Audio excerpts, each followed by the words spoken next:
expected the world, but it flew away from her reach. So she ran away in her sleep. Dream of paradise, paradise, paradise. Every time she closed her eyes.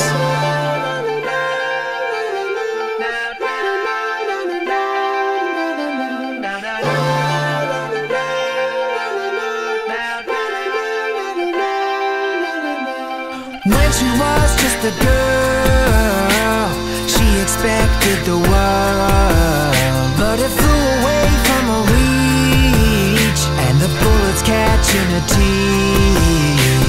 Life goes on, it gets so heavy, the wheel breaks the butterfly. Every tear a waterfall. In the night, the stormy night, she closed her eyes. In the night, the stormy night, away she flies.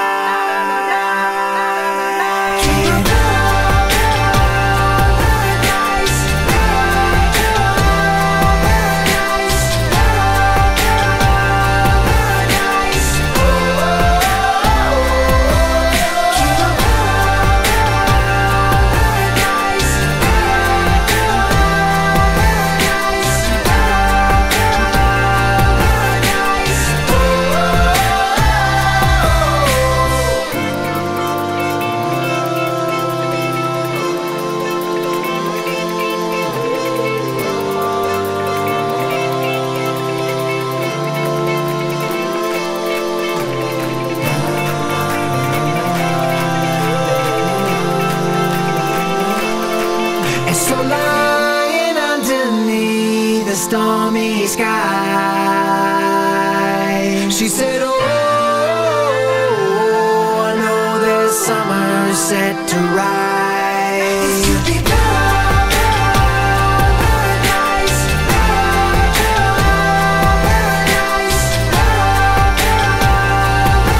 paradise. Oh, it should be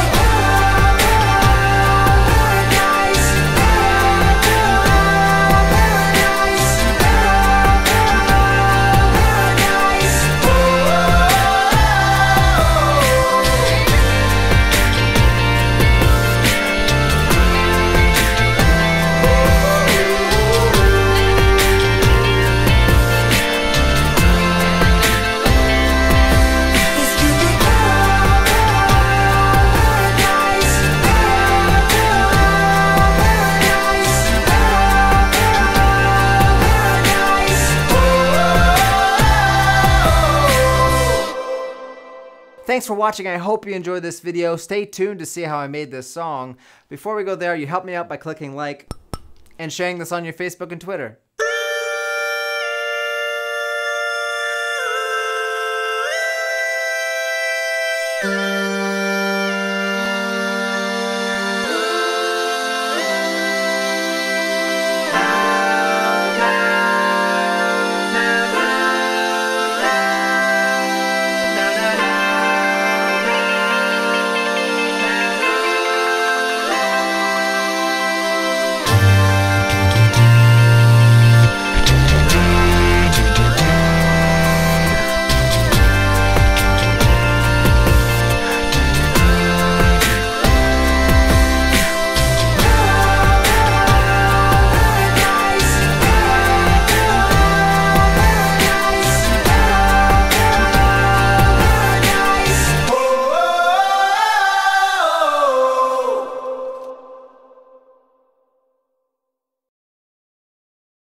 Sekarang mari kita nyanyikan Kidung Jemaat 260 bait 1 dan 2 dengan iringan musik yang ada.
Setelah menyanyikan lagu tadi, Kidung Jemaat 260 dalam dunia penuh kerusuhan, perhatikan pernyataan berikut.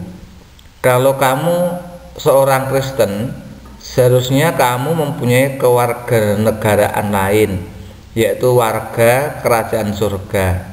Pernahkah kamu mendengar ungkapan tersebut? Apakah artinya itu?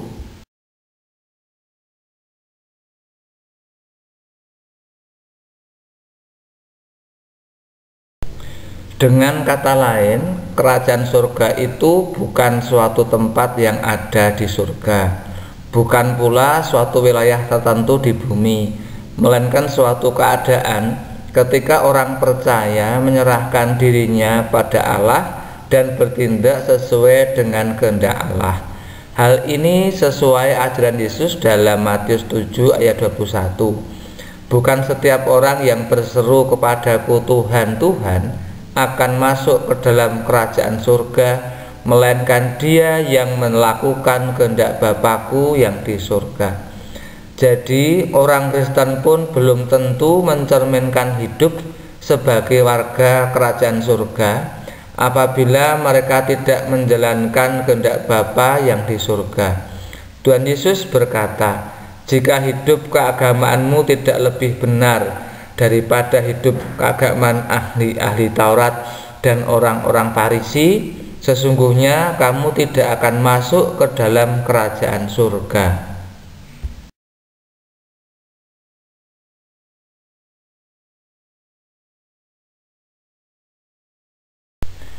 Kerajaan surga atau kerajaan Allah adalah inti pemberitaan Tuhan Yesus dalam pelayanannya.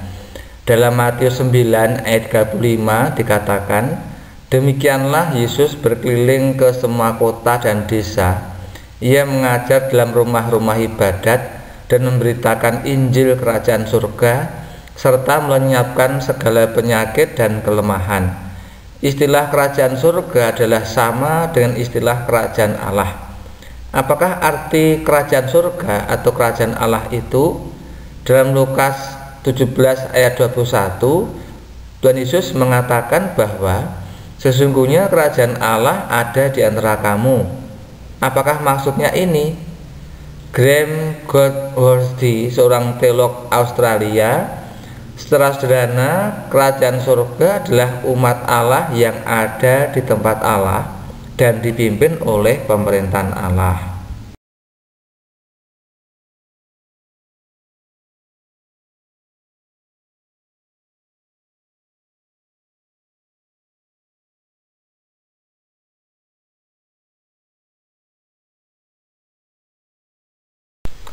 Video di atas menceritakan perumpamaan kisah dua kakak beradik. Yang pertama menyatakan bersedia membantu ayahnya di ladang, namun ternyata ia tidak pergi.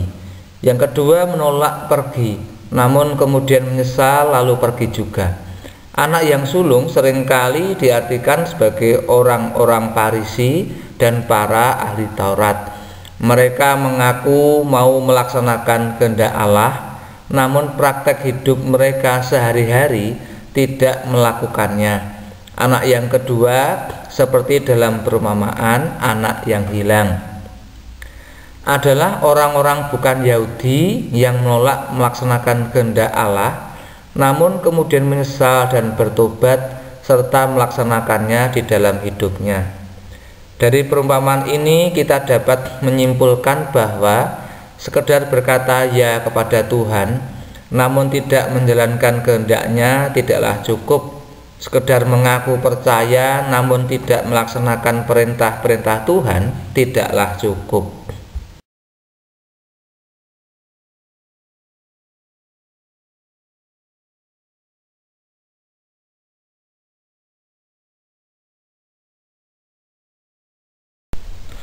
Dalam khotbah Yesus di atas bukit bahwa menjadi warga kerajaan surga bukanlah sekedar berbuat baik saja. Tuhan Yesus menyebutkan ciri-ciri kehidupan warga kerajaan surga itu dalam Matius 5 ayat 3-12. Simak video di bawah ini.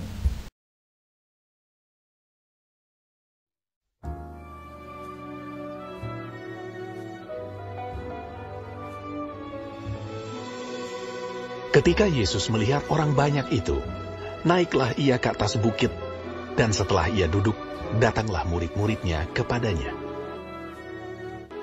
Maka Yesus pun mulai berbicara dan mengajar mereka. Katanya,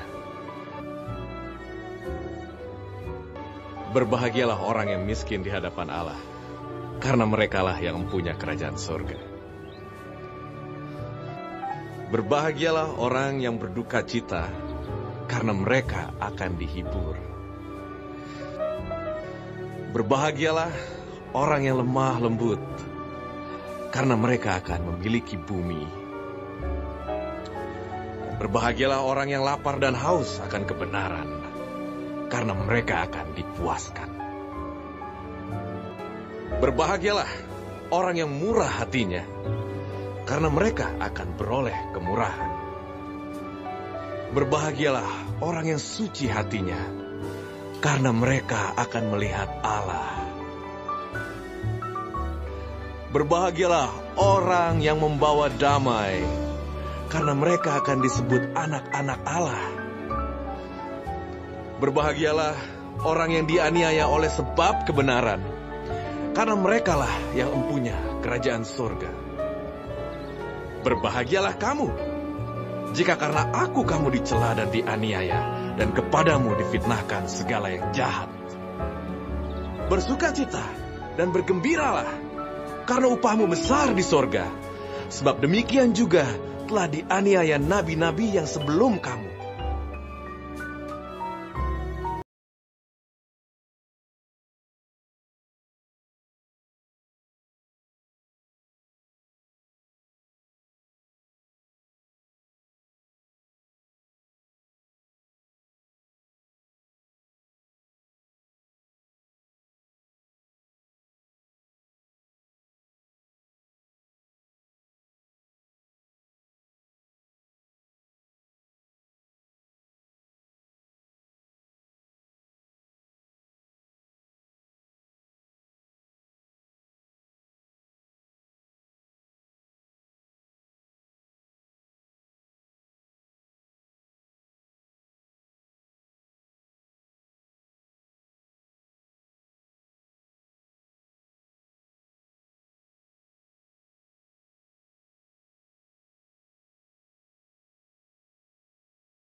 mereka tidak bahagia, jelas bahwa hidup mereka penuh dengan kegelisahan yang tidak dapat mereka hadapi sendiri. Mereka tidak mempunyai orang-orang dekat yang dapat menolong, mendampingi, menguatkan, dan memberikan mereka cinta kasih yang nyata, sehingga akhirnya mereka melarikan diri ke obat-obat penenang dan narkoba. Bagaimana caranya mengatasi berbagai persoalan hidup kita? Ada sebuah ungkapan dalam bahasa Inggris yang mengatakan, "The best things in life are not things." Artinya, hal-hal terbaik di dalam hidup kita bukan benda. Ungkapan ini mengingatkan kita bahwa sia-sialah apabila kita mencari kebahagiaan dalam benda-benda yang kita miliki, uang, emas, dan permata, dan lain-lain. Hal terbaik di dalam hidup kita mestinya adalah keluarga kita, cinta kasih, sahabat-sahabat yang sejati, sukacita yang sesungguhnya.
Kerajaanmu, jadilah kehendakmu di bumi seperti di surga. Berikanlah kami pada